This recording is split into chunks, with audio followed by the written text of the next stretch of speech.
سلطان محمود کو ایک بڑی دولت کے بدلے ان تاریخی بتوں کو سلامت چھوڑ دینے کی پیشکش کی گئی، لیکن سلطان محمود نے یہ کہہ کر پیشکش ٹھکرا دی، میں تاریخ کے اوراق پر بت فروش نہیں، بت شکن کے نام سے لکھا جانا پسند کرتا ہوں۔ جب یہ خبر پھیلی کہ محمود غزنوی آ رہا ہے تو گجرات کے سیاسی افق پر خوف کی سیاہی پھیل گئی۔ راستے کی مزاحمتوں اور مختلف چھوٹے بڑے قلعوں کو زیر کرتا ہوا 6 جنوری 1026 کو محمود غزنوی سومنات کے ساحلی قلعے تک پہنچ گیا اور محاصرہ قائم کر لیا گیا۔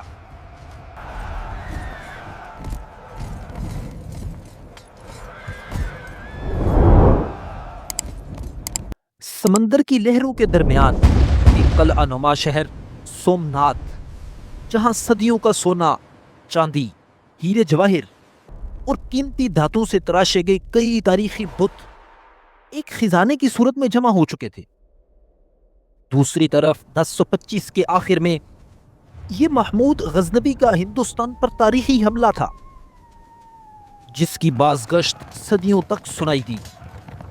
ماہ اکتوبر کے اختتام پر وہ غزنی سے تقریباً 30,000 گھڑ سوار لے کر نکلا۔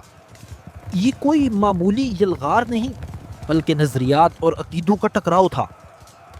قدیم روایات کے مطابق سمندر کی لہروں کے اتار چڑھاؤ کو سومنات دیوتا کے حضور سمندر کی عبادت سمجھا جاتا تھا۔ مندر کی شان و شوکت صرف عقیدت نہیں، طاقت بھی تھی۔ اس مندر کے لیے آس پاس کے 10,000 سے زائد دیہات کی آمدنی وقف تھی۔ لامحدود اخراجات اسی آمدن سے پورے ہوتے۔ روزانہ دریائے گنگا کا پانی تقریباً 300 کلومیٹر دور سے لا کر مندر کو دھویا جاتا۔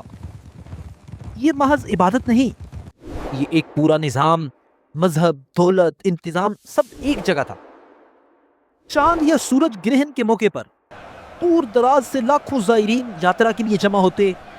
مندر میں پوجا اور دیکھ بھال کے لیے تقریباً 1000 برہمن پجاری ہمہ وقت موجود رہتے تھے۔ جب یہ خبر پھیلی کہ محمود غزنوی آ رہا ہے تو گجرات کے سیاسی افق پر خوف کی سیاہی پھیل گئی۔ اس وقت گجرات پر چالوکیہ سلطنت یعنی سولنکی خاندان کے راجہ بھیم اول کی حکومت تھی۔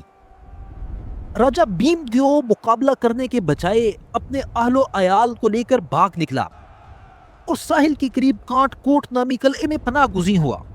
نتیجہ، سومنات کے قلعے اور مندر کا دفاع مقامی محافظوں، برہمن پجاریوں اور عقیدت مند رضاکاروں کے رحم و کرم پر رہ گیا۔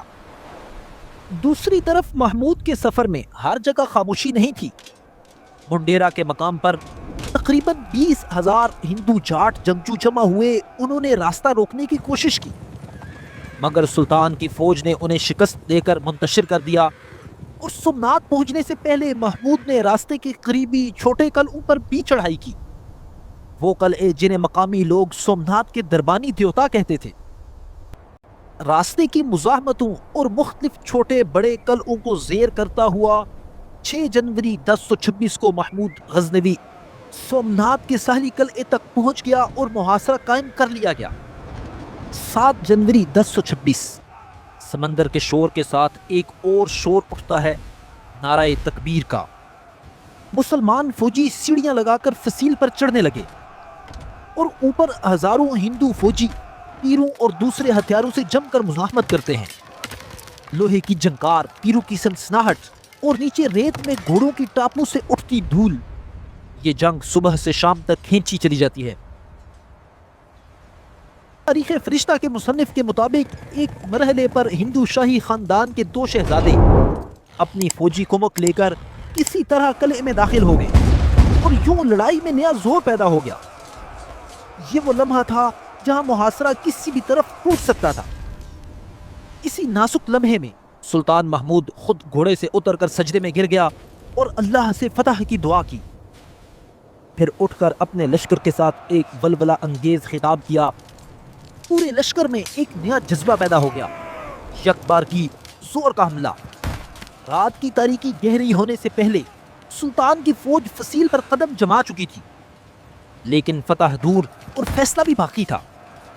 ہندو سپاہی پسپا ہو کر مندر کے اندر جمع ہوئے، بت کے سامنے گڑ گڑا کر دھنی رمائی اور پھر نئی قوت کے ساتھ ایک جوابی حملہ۔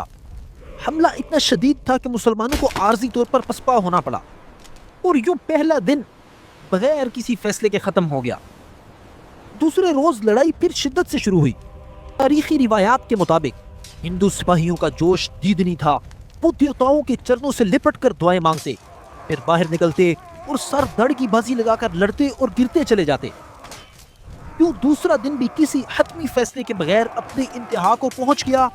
البتہ اتنا ضرور تھا کہ مسلمان سپاہی قلعے کے اندر تک پہنچ چکے تھے اور جنگ کا فیصلہ بہت حد تک واضح نظر آ رہا تھا۔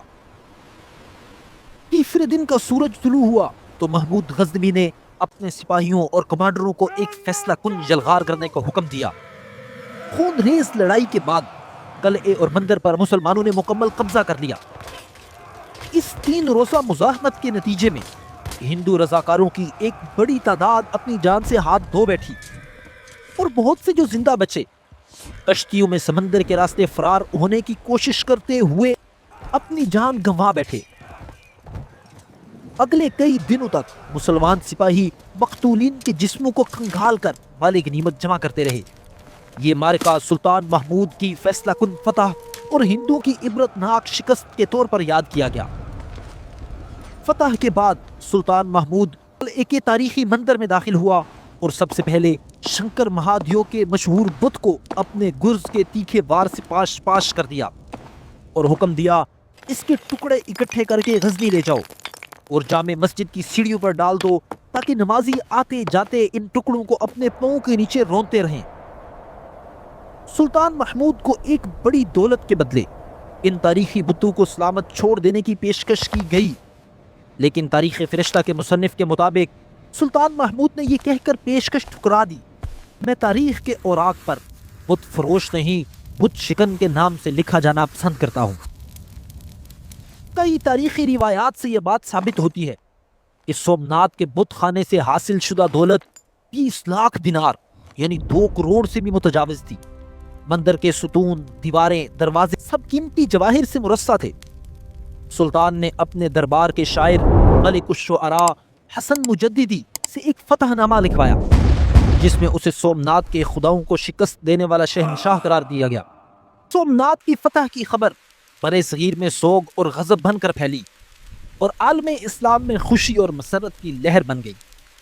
فتح کے اعلان پر خلیفہ بغداد القادر باللہ نے سلطان محمود کو مبارکباد کا پیغام بھیجا اور شاہی خلعتوں سے نوازا۔ سلطان محمود نے ایک مضبوط سلطنت کی بنیاد رکھی تھی، مگر ہر سلطنت کو وقت کے امتحان سے گزرنا ہوتا ہے۔ غزنی سلطنت کمزور پڑی تو غور سے ایک ایسا سپہ سالار اٹھا جس نے تاریخ کا دھارا بدل دیا۔ اگلی ویڈیو میں دیکھیے غزنی سلطنت کا زوال اور شہاب الدین محمد غوری کا عروج۔